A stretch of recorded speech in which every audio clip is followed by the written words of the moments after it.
ಮರಿಬೇಡ ಅಣ್ಣನ ಸೂರು, ಮರಿಬೇಡ ಅಣ್ಣನ ಸೂರು. ಅಮ್ಮನ ಮನೆಯಿಂದ ಅತ್ತೆಯ ಮನೆಗೋಗಿ ಮುತ್ತಂತೆ ಬಾಳೋ ನನ್ನ ತಂಗಿ, ಮುತ್ತಿನೊಂಗುರದ ಮಣಿಯಾಗಿ. ಅದ್ಭುತ ಅದ್ಭುತ ಜಾನಪದ ಶೈಲಿ.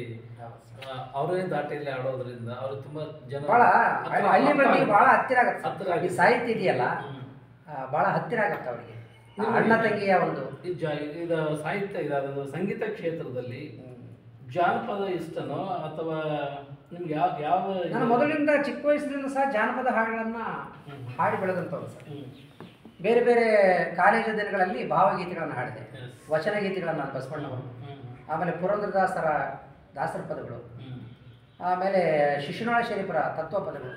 ಸಿ ಅಶ್ವಥ್ ಅವರನ್ನು ನಾನು 2005ರಲ್ಲಿ ನಾನು ಹೊಸಪೇಟೆ ಕರೆಸಿ ಸಿ ಅಶ್ವಥ್ ಮತ್ತು ಎಂ ಡಿ ಪಲ್ಲವಿ ಇಡೀ ಅವರ ತಂಡವನ್ನು ಬೆಂಗಳೂರಿನಿಂದ ನಾನು ಹೊಸಪೇಟೆ ಕರೆಸಿ ಒಂದು ಸಂಗೀತ ಪಾಠಶಾಲೆಯನ್ನು ಉದ್ಘಾಟನಾ ಸಮಾರಂಭ ಜೊತೆಗೆ ಒಂದು ಭಾವ ಸಂಜೆ ಕಾರ್ಯಕ್ರಮವನ್ನು ಮಾಡಿದೆ ಸರ್. ಅದು ನನ್ನ ಜೀವನದಲ್ಲಿ ಭಾಳ ಆನಂದವನ್ನು ತಂದುಕೊಟ್ಟ ತಕ್ಷಣಗಳು. ದೊಡ್ಡ ವ್ಯಕ್ತಿ ನಾನು ಕರೆಸಿದ್ದೀನಿ ಅಂತೇಳಿ ಭಾಳ ಹೆಮ್ಮೆ ಆಯ್ತು ಸರ್ ನನಗೆ. ಅಶ್ವತ್ಥ ಶೈಲಿಯಲ್ಲಿ ಯಾವುದಾದ್ರು ಒಂದು ಭಾವಗೀತೆ ಆಡಲಿಕ್ಕಾಗುತ್ತೆ ಸರ್ ಅಶ್ವತ್ಥನ ಶೈಲಿಯಲ್ಲಿ?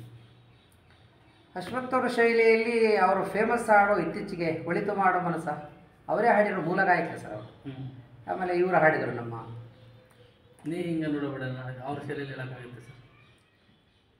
ಆ ಹಾಡನ್ನು ನಾನು ಕಲ್ತಿಲ್ಲ ಸರ್, ಬೇರೆ ಹಾಡು ಹಾಡಲಿ.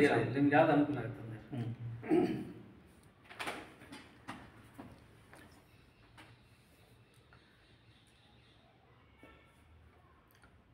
ತರವಲ್ಲ ತಗಿ ನಿನ್ನ ತಂಬೂರಿ ಸ್ವರ, ಬರದೆ ಬಾರಿಸದಿರೋ ತಂಬೂರಿ. ಸರಸ ಸಂಗೀತದ ಕುರುಹುಗಳರಿಯದೆ ಬರದೆ ಬಾರಿಸದಿರೋ ತಂಬೂರಿ. ತರವಲ್ಲ ತಗಿ ನಿನ್ನ ತಂಬೂರಿ ಸ್ವರ, ಬರದೆ ಬಾರಿಸದಿರೋ ತಂಬೂರಿ. ಈ ಹಾಡು ಭಾಳ ಇಷ್ಟ ಸರ್, ಅವ್ರು ಹಾಡಿರುವಂಥ ಹಾಡು. ಆಮೇಲೆ ಕೋಡುಗಾನ ಕೋಳಿ ನುಂಗಿತ್ತ ಅದು ಒಳ್ಳೆ, ಅವ್ರ ಹಾಡುಗಳು ಭಾಳಷ್ಟು ಹಾಡ್ತೀನಿ ಸರ್ ನಾನು. ಆಮೇಲೆ ಸಾರ್ವಜನಿಕ ವೇದಿಕೆಗಳಲ್ಲಿ ಅವರ ಹಾಡುಗಳನ್ನು ಹಾಡ್ತೀನಿ. ಆಮೇಲೆ ಪಂಡಿತ್ ವೆಂಕಟೇಶ್ ಕುಮಾರ್